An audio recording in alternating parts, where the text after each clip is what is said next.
Yes, good morning बेटा। आज की डेट है 19 नवंबर 2020 और हम हमारा पाठ क्रिया पढ़ रहे हैं, जिसमें कल बेटा हम लोगों ने कर्म के आधार पर क्रिया के भेद पढ़े। क्रिया दो आधार पर बांटी जाती है, एक रचना के आधार पर और दूसरा कर्म के आधार पर। कल हमने कर्म के आधार पर रचना के भेद पढ़े थे, जिनमें सकर्मक और अकर्मक। अकर्मक जिन क्रियाओं में भेद कर्म नहीं पाया जाता वो अकर्मक होती है, और जिन क्रियाओं में कर्म का उल्लेख होता है वो सकर्मक क्रियाएं होती है। अब सकर्मक क्रिया दो प्रकार की होती है बेटा, एक कर्मक और द्विकर्मक। क्या और किसको लगाकर प्रश्न करें, एक प्रश्न का उत्तर आए। यदि एक कर्म हो तो एक कर्मक, और यदि दोनों प्रश्नों का उत्तर आए तो क्रिया द्विकर्मक होती है, या जिस क्रिया में दो कर्म पाए जाते हैं, जिस क्रिया का प्रभाव दो कर्मों पर पड़ता है, उसे द्विकर्मक कहते हैं। जैसे माँ ने खाना बनाया, एक कर्मक क्रिया है। माँ ने बच्चे को खाना खिलाया, तो वहां दो कर्म है, एक बच्चा है और एक खाना है। अतः यहाँ पर क्रिया क्या है बेटा, द्विकर्म। ये यहाँ तक हमने कल कंप्लीट किया था। आज अब हम रचना के आधार पर क्रिया के भेद पढ़ेंगे। ठीक है बेटा। रचना के आधार पर क्रिया के भेद में है बेटा कि क्रिया बनी कैसे है, क्रिया की रचना कैसे हुई। ठीक है। उसमें पहला है बेटा सामान्य क्रिया। रचना के आधार पर क्रिया में पहली है सामान्य क्रिया। सामान्य क्रिया में जिस वाक्य में एक ही क्रियापद का प्रयोग हो उसे सामान्य क्रिया कहते हैं। मतलब क्रिया दो शब्दों से मिलकर नहीं बनी हो, सिर्फ जहां पर एक ही पद क्रिया को बता रहा है वह सामान्य क्रिया होती है। जैसे माँ ने खाना बनाया, तो बनाया। मैडम ने पाठ पढ़ाया, तो बनाया पढ़ाया। मोनू ने दुकान खोली, खोली, है ना। पापा कार लाए, लाए, तो बनाया, खोली, लाए। ये सारी जो है बेटा ये सामान्य क्रिया है, कि जहां पर क्रिया एक ही पद द्वारा बताई जाए वो सामान्य क्रिया है ना। जैसे खाया, बनाया, है ना, खोली। ओके। उसके बाद हमारी दूसरी क्रिया है बेटा प्रेरणार्थक क्रिया। दूसरी हमारी जो रचना के आधार पर क्रिया है वो है प्रेरणार्थक क्रिया।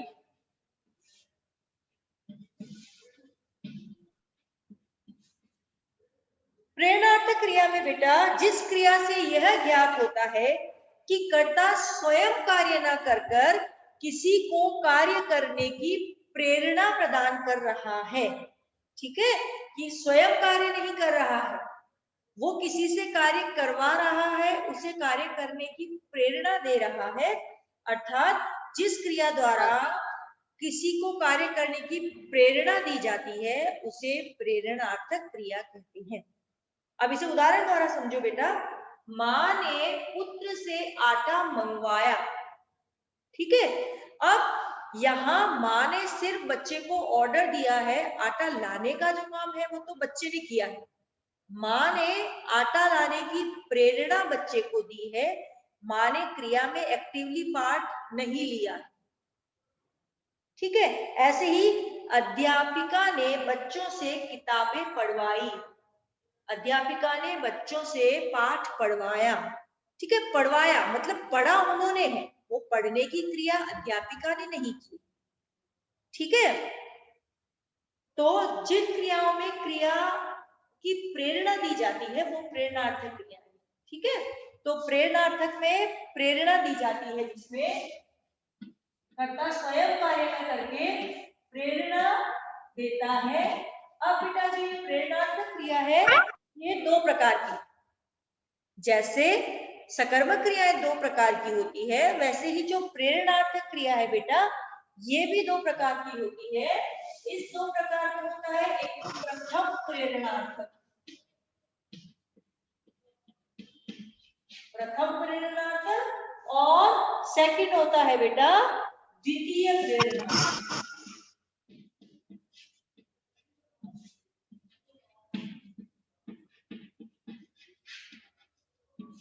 ठीक है, अब हम पहले समझेंगे प्रथम प्रेरणार्थक।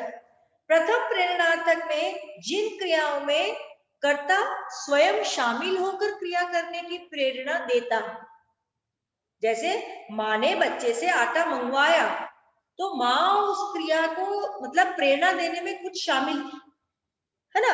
दादी जी मोना को पढ़ाती है, अध्यापिका बच्चों को पढ़ाती है, अब पढ़ने का काम तुम करते हो, ठीक है, लेकिन अध्यापिका एक्टिवली क्लास में है और वो तुम्हें पढ़ा रही है ना, पढ़ाती है। ऐसे ही जोकर दर्शकों को हंसाता है, अब हंसने का काम तो दर्शक कर रहे हैं, लेकिन जोकर किसी ना किसी रूप में एक्टिव है, वो हंसने की क्रिया होने में भागीदार है। ओके, वो है प्रथम प्रेरणार्थक कि जिन क्रियाओं में कर्ता स्वयं शामिल होकर कार्य करने की प्रेरणा देता है उसे प्रथम प्रेरणार्थक क्रिया कहते हैं।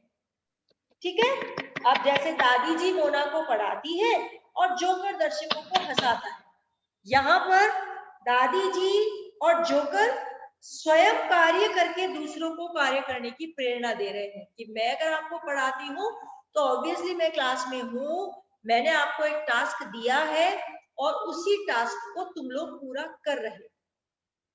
ओके, और द्वितीय प्रेरणार्थक में क्या होता है बेटा, जिसमें कर्ता स्वयं सम्मिलित ना होकर दूसरों को कार्य करने की प्रेरणा देता है, जैसे अध्यापक बच्चों से कहानी सुनवाते हैं, मतलब मैं जो हूं मैं क्लास में हूं, लेकिन मैंने एक बच्चे को कह दिया और वो तुमको कहानी सुना रहा,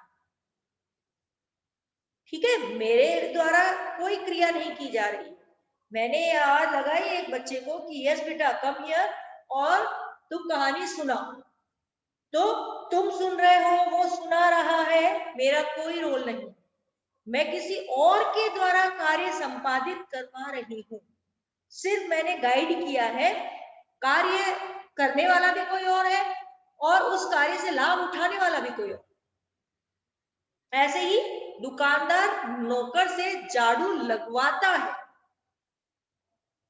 ठीक है, दोनों में डिफरेंस समझ में आ रहा है। एक में तो कर्ता एक्टिवली पार्ट ले रहा है, अध्यापिका बच्चों को पढ़ाती है, पढ़ेंगे भले बच्चे लेकिन अध्यापिका कहीं ना कहीं उसमें एक्टिव है, अध्यापिका बच्चों से पाठ पढ़वाती है, ठीक है, तो उसमें अध्यापिका एक्टिव नहीं है, पाठ है और पाठ को पढ़ कौन रहे हैं, बच्चे पढ़ रहे हैं, ठीक है। जैसे अध्यापक बच्चों से कहानी सुनवाता है और दुकानदार नौकर से झाड़ू लगवाता है, इसमें कर्ता स्वयं कार्य न करके बच्चों और नौकर से कार्य करवा रहा है, अर्थात ये द्वितीय प्रेरणार्थक। अब देखो मैं कुछ क्रिया बताऊंगी, उसका प्रथम और द्वितीय प्रेरणार्थक, जैसे क्रिया है बेटा दौड़ना, है ना, तो उसका प्रथम प्रेरणार्थक क्रिया तो बनेगी दौड़ाना और द्वितीय प्रेरणार्थक बनेगा दौड़वाना, ठीक है। अध्यापक ने बच्चे को दौड़ाया, ठीक, अध्यापक ने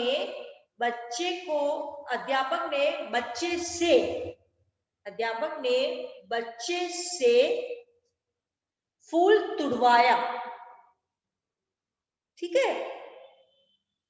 अब जैसे दोना तो दुलाना और दुलवाया, बुलाना और बुलवाना, अध्यापिका बच्चे को बुलाती है, ठीक है, और एक अध्यापिका ने बच्चों से कविता को बुलवाया, कविता बोली किसने, बच्चों ने, ठीक है, तो बच्चों ने कविता बोलने का कार्य किया है, अध्यापिका उसमें एक्टिवली पार्ट नहीं ले रही, ठीक है, अध्यापिका ने बच्चों को पढ़ाया और अध्यापिका ने बच्चों से पढ़वाया, तो पढ़ाया में भी पढ़ा तो आप ही लोगों ने, लेकिन फिर भी उसमें टीचर एक्टिव है, लेकिन बच्चों से पढ़वाया, उसमें एक्टिवली पार्ट कौन ले रहा है? बच्चे ले रहे हैं, अध्यापिका उसमें कार्य करने वाली नहीं। ओके बेटा, ये है हमारी प्रथम प्रेरणार्थक और द्वितीयक प्रेरणार्थक क्रियाएं। अब हमारी जो बेटा तीसरा है रचना के आधार पर क्रिया, वो है बेटा संयुक्त क्रिया।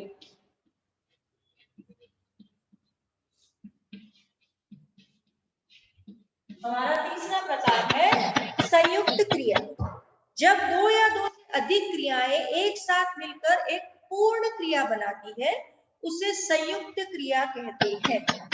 जैसे अध्यापिका बच्चों को पढ़ा रही है, अध्यापिका बच्चों को पढ़ा रही है। ओके, ऐसे ही कल हम सब यहां से चले जाएंगे। कल हम जाएंगे, वो तो सामान्य क्रिया है बेटा, लेकिन कल हम सब चले जाएंगे तो दो क्रियापद है, चले और जाएंगे, तो वो संयुक्त क्रिया कि एक वर्ड की क्रिया है कि हम कल जाएंगे, कल तुम चलना, वो तो सामान्य क्रिया है, लेकिन कल हम चले जाएंगे, ठीक है, तो वो क्या होगा? संयुक्त क्रिया। कि जब दो या दो से अधिक क्रियाएं आपस में मिलकर एक पूर्ण क्रिया बनाते हैं, दो या दो से अधिक क्रिया, ठीक है, दो या दो से अधिक क्रियाएं जब साथ मिलकर एक क्रियापद बनाती है तो उसे संयुक्त क्रिया कहते हैं। ठीक है, जैसे रमेश पढ़ रहा है और कल अतिथि चले जाएंगे, तो रमेश कल पढ़ रहा है वाक्य में बेटा तीन क्रियाएं हैं, मुख्य क्रिया है ना, पहले वाक्य में तीन तथा दूसरी वाक्य में दो क्रियाएं मिली है। पहले वाक्य में तीन है, पढ़ रहा और है, और दूसरे वाक्य में चले और जाएंगे, ये दो क्रियाएं मिलकर एक क्रिया का निर्माण कर रही है। ठीक है, इसमें साधारणतः मुख्य क्रिया के साथ सहायक क्रिया का प्रयोग किया जाता है कि एक मुख्य क्रिया होगी, है ना, जैसे रोहन पढ़ रहा है, इसमें मुख्य क्रिया क्या है बेटा? पढ़, और रहा है उसके साथ क्या है बेटा? सहायक क्रिया। ऐसे ही कल हम चले जाएंगे, तो चलना उसमें एक मुख्य क्रिया है और जाएंगे उसमें सहायक क्रिया। ठीक है, और दूसरी सहायक क्रिया होती है जो मुख्य क्रिया के अर्थ का विस्तार करती है। ठीक है, तो जहां पर एक मुख्य क्रिया हो और अन्य सहायक क्रियाएं उसके साथ जुड़ी हो, तो वो क्रियाएं कौन सी हो जाती है? संयुक्त। ओके, इसी में बेटा एक होता है रंजक क्रिया होती है। रंजक क्रिया होती है कि जब कोई क्रिया मुख्य क्रिया के साथ जुड़कर मुख्य क्रिया को और अधिक प्रभावशाली बनाती है, तो वह रंजक क्रिया कहलाती है। जैसे रंजक क्रिया मुख्य क्रिया के बाद आती है और उसका अपना कोई अर्थ नहीं होता। जैसे मोहन घूमने चलो, तो क्रिया क्या है यहाँ पर? घूमना, चलो उसके साथ आई है बेटा, और घूमने चलो मतलब घूमने के लिए बोला जा रहा है। ओके, तो ये है रंजक क्रिया। ऐसे ही सौम्या स्कूल से लौट आई, तो लौट आई एक अपने आप में अलग वर्ड बन गया, मुख्य जो धातु है वो तो लौट है, लेकिन लौट आई करके एक क्रियापद बन गया, उस आई का अर्थ खत्म हो गया, जबकि आई अपने आप में एक क्रिया है। मेरी मम्मी घर आई, यहाँ पर तो यह मुख्य क्रिया है, लेकिन जैसे ही वो लौट के पीछे लगी, लौट आई, तो लौट मुख्य क्रिया ही है, आई ने उसको सिर्फ सपोर्ट दिया है पूरा क्रियापद बनने में। वो रंजक क्रियाएं होती है बेटा, कि जो क्रिया किसी के पीछे लगकर सिर्फ उसे सपोर्ट देती है, उसका अपना कोई अर्थ नहीं रहता, वो रंजक क्रिया होती है। ओके, तो दुकानदार ने दुकान बंद कर दी, तो कर यहाँ पर क्रिया है, तो और दी उसके पीछे सपोर्ट में लगा है, कर दी। उसने खाना खा लिया, तो खा मुख्य क्रिया है और लिया क्या है उसमें? रंजक क्रिया। ठीक है बेटा, तो ये हमारा तीसरा प्रकार था रचना के आधार पर। अब हम इसका चौथा प्रकार पढ़ेंगे। इसमें अब इसमें हमारा चौथा है नाम धातु क्रिया।